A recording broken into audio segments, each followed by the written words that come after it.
So you're daydreaming of drinking margaritas on a beach or having your daily siesta in Spain. But let's be honest, is expat life all sunshine and rainbows? Let's dive into the real pros and cons of expat life before you book your one-way ticket. So the first pro is personal growth. Just because of the fact that you're immersing yourself into a new culture, you're broadening your global perspective. This is just beyond, it's so valuable. It's something that you just don't know when it might become very useful. You could just be having a chat with someone and you could just be like, oh, I can relate with you because maybe you were in their country or something like that. Personal growth happens in so many diverse ways. A second pro is career opportunities and advancement. For people who move abroad, especially for their career, there's always a lot of rooms to grow. Amazing career growth opportunities, and with that you could always access unique job markets and potentially increase your salaries actually, because as an expat typically people will pay you more to come work for them. And of course, you expand your professional network because you're getting to meet people from all over the world and you just might never know when you might need someone or when someone might need you.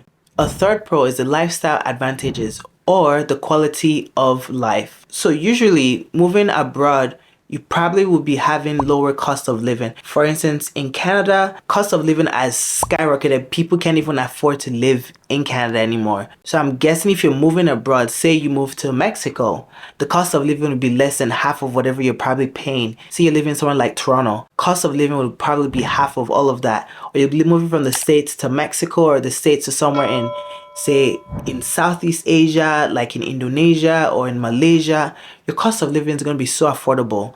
And your quality of life just goes up like this. Because, like, imagine for food, when I was living in Indonesia, it cost me $1 for a meal, a full meal. I can never buy that in anywhere in the States or in Canada, ever. $1 and I'm full. You also get to have access to really good healthcare. There's things called healthcare tourism that's starting to pick up. Like I have a lot of friends that are living in the States that can't afford insurance. So they actually just go across to the border to Mexico and get a lot of things done. A lot of these Mexican doctors I've probably schooled in the States actually and just working back at home. You also find new hobbies with this lifestyle advantages, right? So for instance, I'm currently in Australia. People are starting to do a lot of surfing and all those things. I personally don't surf. I'm black. I'm just kidding. But you can find new hobbies if it's hiking. One of the big things I've gotten into recently because of my best friend is I go hiking. Almost in every country that I'm visiting, I'm always trying to find the best hikes because it's possible. That's part of the opportunities that I get living as an expat abroad. A great pro is the travel opportunities that comes with it. Since I've become an expat, I've probably been to over 20 countries and I wouldn't have been able to do that if I was not an expat. It's been amazing to be able to just explore the world, to be able to see the world from a different lens, from my own personal lens, to get to understand what's going on out there versus hearing stuff from media. It's better when you go for your own self.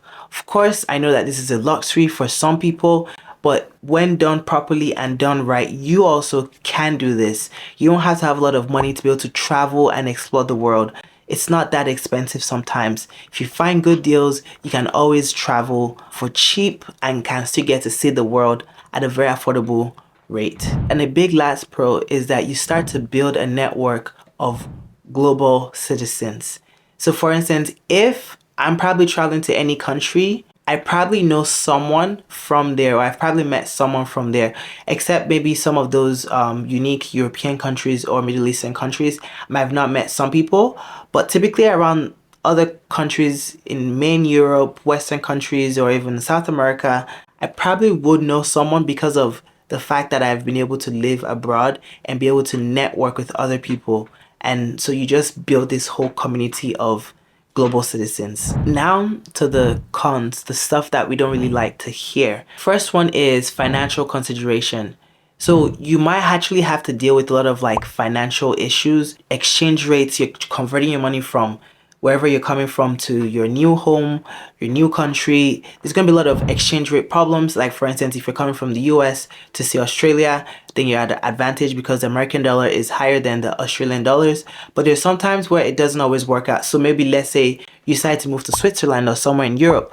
Well, your American dollar is not going to be up to par as the euros or the Swiss francs, for instance. So there might be a lot of exchange rate issues that you might encounter. Also, banking can be very, very annoying when you're abroad. So just make sure that you get international banks or bank that don't charge you foreign transaction fees. So one of the great ones that I recommend are Wise, Revolut, and also get you a Charles Schwab card. Charles Schwab card is a big lifesaver. If you're an American citizen, get you Charles Schwab, or if you have access to American banking system, definitely get on Charles Schwab. For Wise and Revolut, they're open to most nationalities. I'll drop my link down below in the description if you need to check them out. They're very, very great banks that I recommend. I've been using them for at least 4 to 5 years plus at this point. The next con is you get homesick. You really do get homesick a lot. This happens to expats, immigrants, people that just live from one place to another. You will get homesick. This is very normal. So one of the ways to try to fix this is, for instance, for me, I eat a lot of Nigerian food because I'm Nigerian, and that's what I've been used to growing up. So I don't get as homesick as much as possible. Also listening to music that's from Nigeria or from home. And for homesickness, it does get better as you start to build your own community in your new home, especially if you're going to be there for a long period of time, say like a year or so. It does get better. The next one is culture shock. Now you're facing a lot of unfamiliar things and customs and traditions. Sometimes it might be a language barrier. For instance, I'm moving from the States to Mexico, so you have to learn Spanish. Luckily, I already started learning my Spanish before moving to Mexico. But then say moving to Indonesia, had to learn Indonesia Bahasa.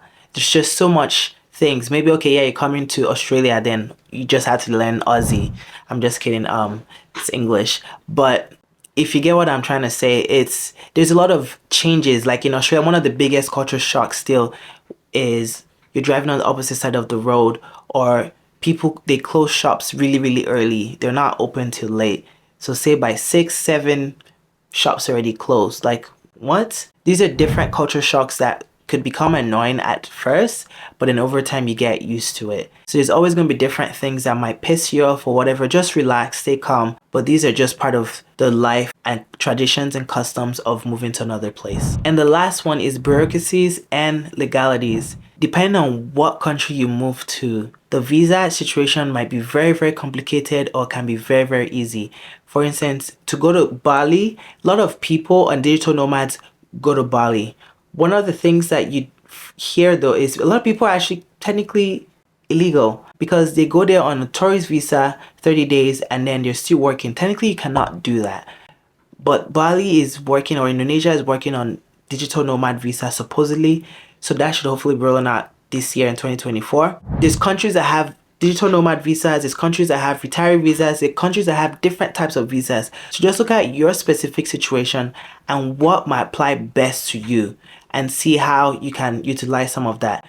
But the number one thing is to make sure that you are legal. You don't want to be held trapped in these governments' hands. Just make sure that whatever you do, that you're legal. That's the only advice that I have for you. If you have any other questions or you need help with visa requirements and all those things, drop them down below or send me an email at hi@YiNkZZ.com. Again, it's hi@YiNkZZ.com. And the honest truth is that everyone is different. For me, I love this expat life. Yes, there's a lot of cons, but there's also a lot of pros for me, that the pros kind of outweigh the cons. Of course, I wish I could be, especially for family and friends, I wish I could be present more.